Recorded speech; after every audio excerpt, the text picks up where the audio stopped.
की बार जुलाना भी बदलेगा महम की तरह। बदलेगा ना जुलाना, और ये मातृशक्ति यही बदलाव का कारण बनेगी।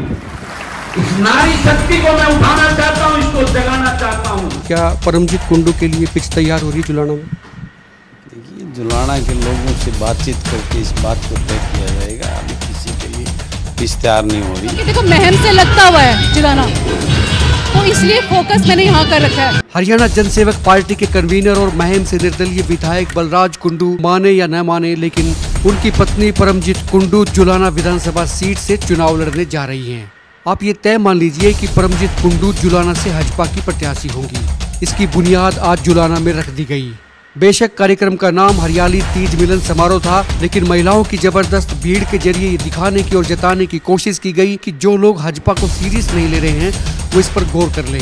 जुलाना की पुरानी अनाज मंडी में महिलाओं को इतनी बड़ी संख्या में देखकर शायद आपको भी एक बार यकीन न आए, लेकिन आप ये मान लीजिए कि आज के इस कार्यक्रम ने तमाम पिछले रिकॉर्ड तोड़ डाले।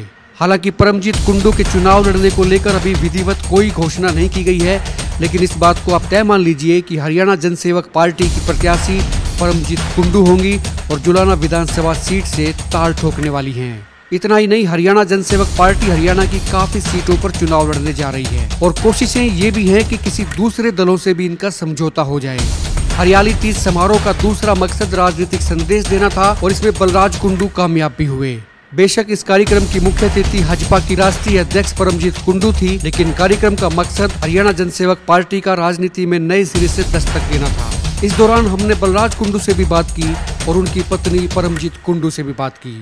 आपको सुनाते हैं दोनों क्या कह रही हैं। देखो, आज जो मैंने ये प्रोग्राम जुलाना में रखा है वो खासकर महिलाओं के लिए, क्योंकि तीज का त्यौहार, हरियाली तीज का त्यौहार है, खासकर महिलाओं के लिए होता है। आज देखो, जो मैंने क्योंकि पहले डिसाइड किया था कि जुलाना की जो मेरी मातृशक्ति है, मेरी बहनें हैं, माताएं हैं, मैंने तीज का त्यौहार उन्हीं के साथ मनाना था।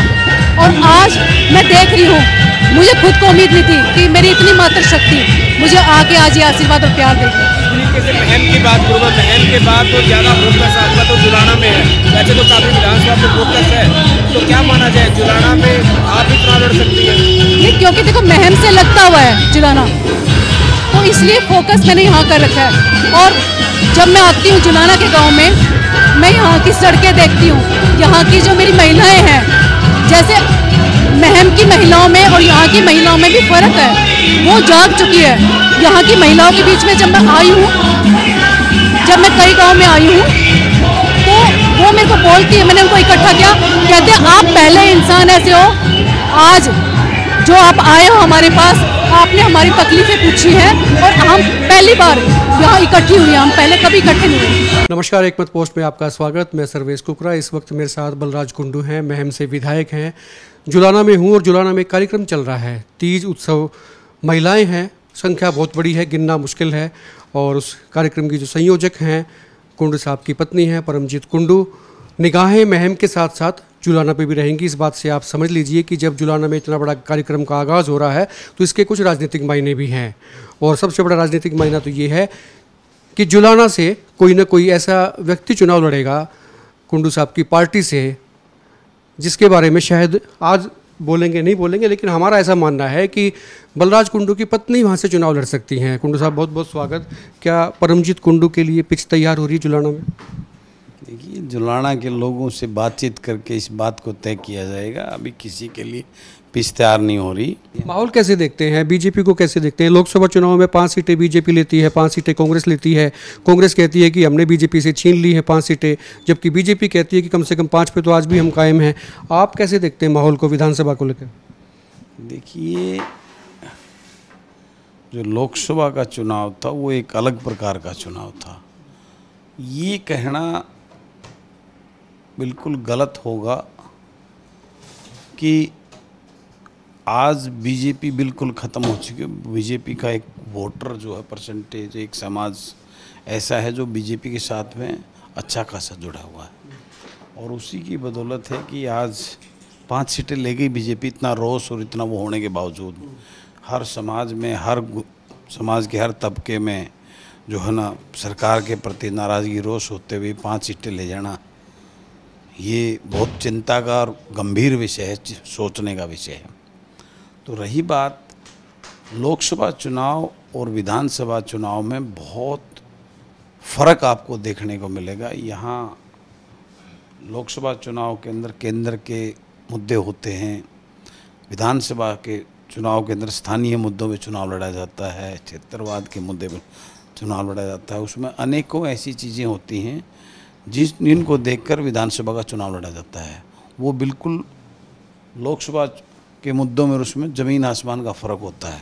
ऐसी बात है कि भाजपा ने भी जो है उम्मीदवारों की तलाश शुरू कर दी होगी, तो क्या क्राइटेरिया आप देखते हैं कि किस तरह के उम्मीदवार आप सोचते हैं या समझते हैं?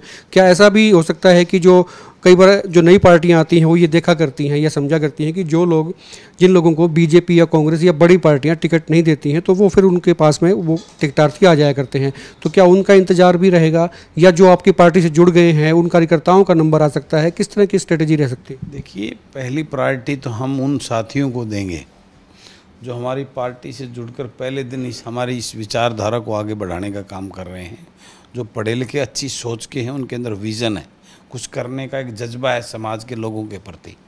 पहली प्राथमिकता उन लोगों को दी जाएगी। उसके बाद अगर ऐसा कोई साथी जो पढ़ा लिखा, ऊर्जावान, अच्छी सोच रखता है राजनीति के प्रति और हमारी विचारधारा से उसकी विचारधारा मिलती है, ऐसा कोई साथी अगर किसी दूसरी पार्टी में भी वो टिकट की लाइन में था, अगर उसको टिकट नहीं मिलने से वो हमारे साथ आने को तैयार होगा तो उस पर भी विचार करके उसको साथ लेने का काम। दूसरी पार्टी के नेताओं के लिए स्कोप पूरा नहीं, कोई ऐसा हमारी विचारधारा से मैच करता हुआ पढ़ा लिखा, ऊर्जावान, जिसका राजनीति में आने का मकसद समाज के लिए कुछ करने का जज्बा हो, ऐसे साथियों को अगर कोई आएगा तो निश्चित रूप से उस पर विचार करके उसको साथ मिलाया जाए। अलायंस को लेके क्या सोचते हैं आप?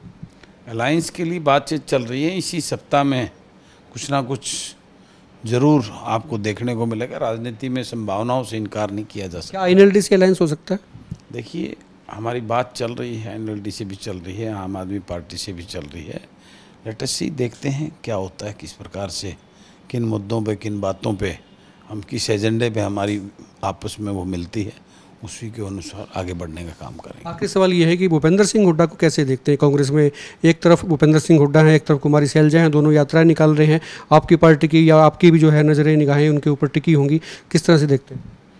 मेरी तो निगाहें क्या टिकी हैं, हम आकलन करते हैं, जरूर हर कोई करता है पॉलिटिशियन। वो अब अपने वजूद की लड़ाई लड़ रहे हैं।